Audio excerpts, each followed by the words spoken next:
What's up, guys? Carltopia here, and tonight just gonna do a quick video. I visited a baseball card show. Haven't been in quite a few months. Go to the show every now and then, more so when I need supplies, but head on over last weekend and decided I was gonna make some purchases. So I hit up one vendor, and that's what I have in this pile. And then I hit up a second vendor, and that's what I have in this pile. So I went in with a fairly low budget, ended up breaking the budget, but I got a couple of finds in there that I really wanted, so I took advantage of. I'm going to go through the cards real quick, and let's see what I get. So the first vendor had some one box that was vintage, and everything in the box was $1. And then he had a box to the right of it, which is more new cards, but some vintage mixed in, that was 50 cents or 2 for $1.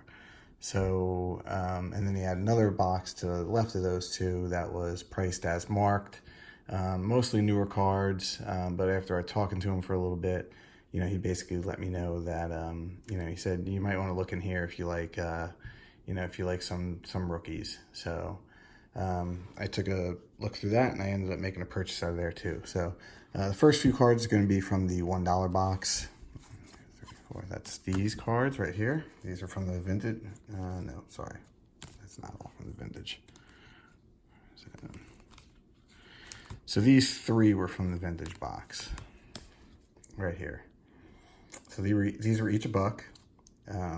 This is a Johnny Stevenson, and this is a 1966 Topps. It's actually in really good shape. The centering on it's near perfect. The you know, the corners and the edges are, you know, pretty sharp. So I was happy to get that for $1. The Ed Kranepool from 1974, I believe. Yep, 1974. And nice card. Ed Kranepool, one of my favorite Met players of all time. Ding up here in the left corner. You know, he's a little rounded. It's not a perfect card by any means, but, you know, for $1 for the PC, definitely picked it up. And then this one was a 1964 Topps. It was George Altman. So again, nice cards in really good shape. Centering's a little off. You know, corners are pretty decent though. This one's like a little rounded. This one's rounded down here, but looks like it's got a printing error like near the bottom. Again, overall the card was in pretty good shape though, so for $1, figured why not. So these were from the dollar. Oh, this one. I'm sorry. This one was also from the dollar bin, even though it was not a vintage card. So this is a Topps Pristine, and it's an encased card. The case is a little scratched up, so, you know, but it's sealed.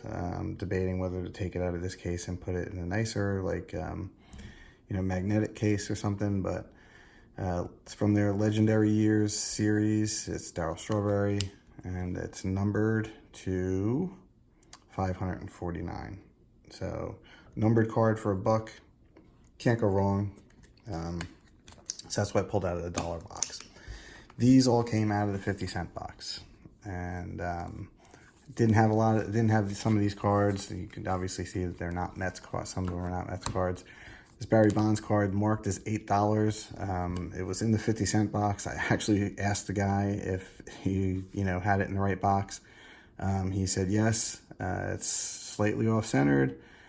Corners look great. You know, but again, for 50 cents, I'll pick up that Barry Bonds rookie all day. So, and we also have the Bo Jackson Future Stars from the same series, same set. Again, this is almost dead on with the centering from left to right. It's a little off center from top to bottom. Great corners. It's another one of those cards that, you know, I always loved, but just didn't have. So for 50 cents, why not? Then we have a Topps Allen and Ginter Michael Conforto rookie card. Conforto's not getting a ton of, like, you know, love in the hobby. You know, He's got like 16 home runs this year. He'll probably have this year, if he keeps up his pace, he'll probably definitely end up with career highs for his short career. So, you know, and since I collect Mets, obviously this is a card I was going to have to add to my collection at some point. Mike Conforto rookie card. I'll take that all day. Billy Ripken. This is not the fuckface card. This is the scribble variation, though, not the black box. And I've seen some of these going for some decent money when they grade out pretty well. So, you know, this, again, great corners. Don't see anything wrong, maybe slightly off-centered. But pick up this one for now. So I have one of those variations. Still looking for the fuckface and the white block and the black box variations. And here is a Topps Heritage 2018 Rookie Stars, Dominic Smith and Ahmed Rosario. Card that I did not have, so 50 cents. Figured give that one a whirl.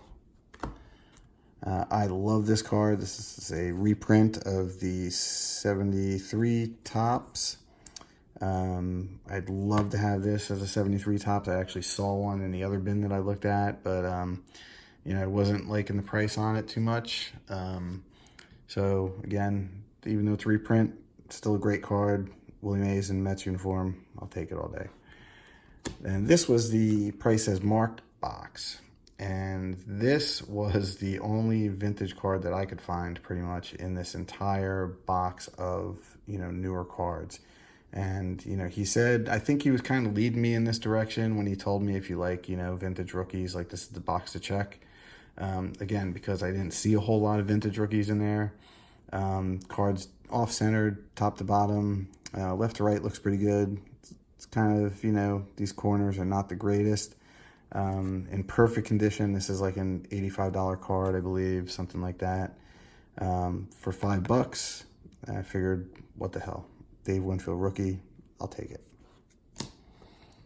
So then I went over to a second vendor who also had a lot of vintage cards, and picked up this Cleon Jones. So $2 is not what I paid for it, and I'll tell you why in a minute. 1975 Topps. Centering is off a little bit left to right. Corner's pretty decent for 75, certainly better than the 75s that I have. Cleon Jones, again, one of my favorite Mets. I actually had a wooden baseball bat that was a Cleon Jones model that I used. So figured I'd pick that up. This is an Ed Kranepool for $3 from 1965. Really nice corners and edges, off center, top to bottom, off center, left to right. $3. You know, and again, I'll tell you why it's actually worked out to be less than $3.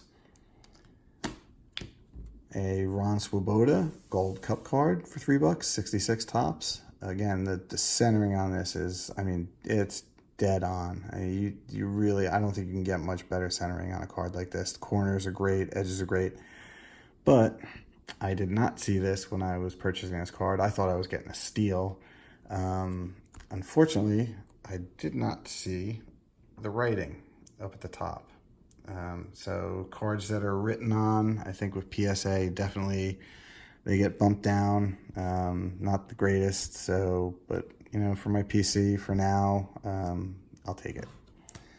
Then the last card that I spent on, since I am a Keith Hernandez super collector, I was going to have this card at one point, numbered to 99, $25, game used bat piece, and a sticker auto. So, and Keith Hernandez has a great autograph. This, again, is number 20-something out of 99. It is an autographed jersey. It says jersey relic, but that's not a jersey relic. Actually, it's a bat relic. So this comes from Topps Tribute from 2009. Love this card. These four cards as a whole, $25, $27, $30, $33, only came out to $28. So he cut me a little bit of a break. Basically, the difference between this dealer and the second dealer was that, you know, this guy had his cards priced to move, and he did not negotiate off of those prices. And then this guy had the cards slightly, you know, priced slightly high. And I saw that he was making deals, you know, basically with anybody that was buying from him. If you bought multiple cards from him, you know, you give him the cards, and, you know, if you knew what the total was in your head, he'd always come in lower than that total. So different ways that different dealers kind of, you know, work their clients. That's it for this video. Leave a comment. Tell me how you think I did, whether I got ripped off or not, or, you know, whether you like the cards that I purchased and the prices I purchased them for. As always, please subscribe if you haven't already. We're up to, I believe, 88 subscribers. Caught a little bit of an influx of subs the past week. So we're getting closer to that 100 subscriber giveaway, the Vida Blue card. So, you know, please still get the word out. 12 more to go, and we'll be doing that giveaway. And if you can, just like the video and hit that bell to get notifications for my next video. And I will see you guys soon. Take it easy.